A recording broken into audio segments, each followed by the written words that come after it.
नमस्कार। उत्तराखंड विधानसभा चुनाव को लेकर ओपिनियन पोल के आंकड़े सामने आ चुके हैं और सभी 70 सीटों का जो विश्लेषण ओपिनियन पोल के आंकड़े हैं वो चौंकाने वाले हैं। आखिर उत्तराखंड में अगली सरकार किसकी बन सकती है, क्योंकि उत्तराखंड को लेकर जो ताजा सर्वे है वो चौंकाने वाला इसलिए भी है क्योंकि उत्तराखंड में अब विधानसभा चुनाव की तैयारी तेज हो चुकी है और उसी बीच जो सर्वे के आंकड़े हैं वो चौंकाने वाले सामने आ चुके हैं। 2022 विधानसभा चुनाव की बात की जाए तो यहाँ पर भारतीय जनता पार्टी ने जीत हासिल की थी।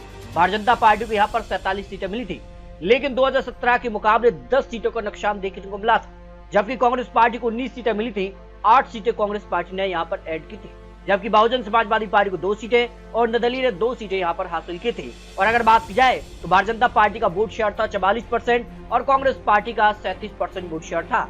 लेकिन इस बार माना जा रहा है कि जिस कार की तैयारी है, जिस कार से यहाँ पर आकलन सामने आ रहा है, उस हिसाब से उत्तराखंड में इस बार कांटे की टक्कर भारतीय जनता पार्टी और कांग्रेस पार्टी में देखने को मिलने जा रही है। ओपिनियन पोल के आंकड़ों के हिसाब से अगली सरकार किसकी बन सकती है, इस पर महत्वपूर्ण आंकड़े सामने आ चुके हैं। अल्मोड़ा की 6 सीटों की बात कीजिए तो भारतीय जनता पार्टी के खाते में 4 सीटें यहाँ पर जा सकते हैं, जबकि कांग्रेस पार्टी का पलड़ा 2 सीटों पर यहाँ पर भारी नजर आ रहा है। बागेश्वर की अगर बात की जाए तो 2 सीटों का जो ओपिनियन पोल है, 1 सीट पर भारतीय जनता पार्टी और 1 सीट पर कांग्रेस के बीच आमने सामने की टक्कर देखने को मिलने जा रही है, जो उत्तराखंड को लेकर ओपिनियन पोल के आंकड़े सामने आ रहे हैं। चमोली की 3 सीटों की बात की जाए तो यहाँ पर भारतीय जनता पार्टी को 1 सीट जबकि कांग्रेस 2 सीटों पर बाजी मार सकती है, जो ओपिनियन पोल के आंकड़े उत्तराखंड की सभी 70 सीटों पर सामने आ रहे हैं। जबकि चंपावत की 2 सीटों की बात किया तो 1 सीट भारतीय जनता पार्टी और 1 सीट कांग्रेस खाते में यहाँ पर जा सकती है, जिस कार के आंकड़े यहाँ पर निकलकर सामने आ रहे हैं। जबकि देहरादून की 10 सीटों का जो विश्लेषण है उसमें भारतीय जनता पार्टी को 3 सीटें जबकि कांग्रेस पार्टी को यहाँ पर 7 विधानसभा सीटें यहाँ पर मिल सकती हैं।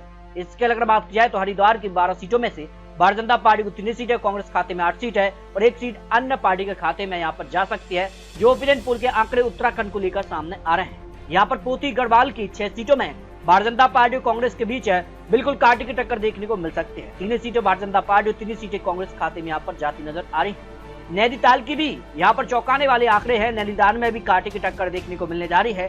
3 सीटों पर भारतीय जनता पार्टी और 3 सीटों पर ही कांग्रेस के बीच आमने सामने की टक्कर देखने को मिल सकती है। पिथौरागढ़ की अगर बात करें 4 सीटों में भारतीय जनता पार्टी को 2 सीट और 2 सीटों पर ही कांग्रेस की जीत की संभावना ओपिनियन पोल में देखने को मिलने जा रही है। इसके अगर बात किया है रुद्रप्रयाग की 2 सीटों में दोनों सीटों पर कांग्रेस की जीत की संभावना ओपिनियन पोल में निकलकर सामने आ रही है। जबकि यहाँ पर बात की जाए टेहरी गढ़वाल की 6 सीटों में भारतीय जनता पार्टी को 1 से 2 सीटें मिल सकती है, जबकि कांग्रेस का 0 से 6 सीट पर भी पलड़ा भारी हो सकता है। यानी कांग्रेस को 0 से 4 सीट और भारतीय जनता पार्टी को 1 से 2 सीटों पर जीत की संभावना देखने को मिल सकती है। उधमनगर की अगर बात करें 9 सीटों में भारतीय जनता पार्टी को 3 सीटें, कांग्रेस को 6 सीटें यहाँ पर मिल सकती हैं और अन्य के खाते में 0 सीट जा सकते हैं। जबकि उत्तरकाशी की 3 सीटों में भारतीय जनता पार्टी को 1 सीट और कांग्रेस को यहाँ पर 2 सीटें मिल सकती हैं, क्योंकि लंबे समय से भारतीय जनता पार्टी की सरकार है। 2012, 2017 और 2022 में भारतीय जनता पार्टी यहाँ पर सरकार में है और ऐसे में माना जा रही कि इस बार क्या बड़ा उलटफेर होगा। आंकड़ों के हिसाब से यहाँ पर बड़ा उलटफेर हो सकता है, लेकिन माना जा रही कि किसी भी पार्टी की सरकार बन सकती है। कांग्रेस का पलड़ा इस समय भारी नजर आ रहा है, लेकिन ये आंकड़े चुनावी अनुमान है। आपको क्या लगता है उत्तराखंड में क्या भारतीय जनता पार्टी यहाँ पर फिर से सरकार बनाने जा रही है? लंबे समय से भारतीय जनता पार्टी की सरकार है और क्या कांग्रेस यहाँ पर वापसी कर सकती है या फिर अन्य पार्टी यहाँ पर किसको नुकसान पहुंचा सकती है, इसको लेकर आप रख सकते हैं।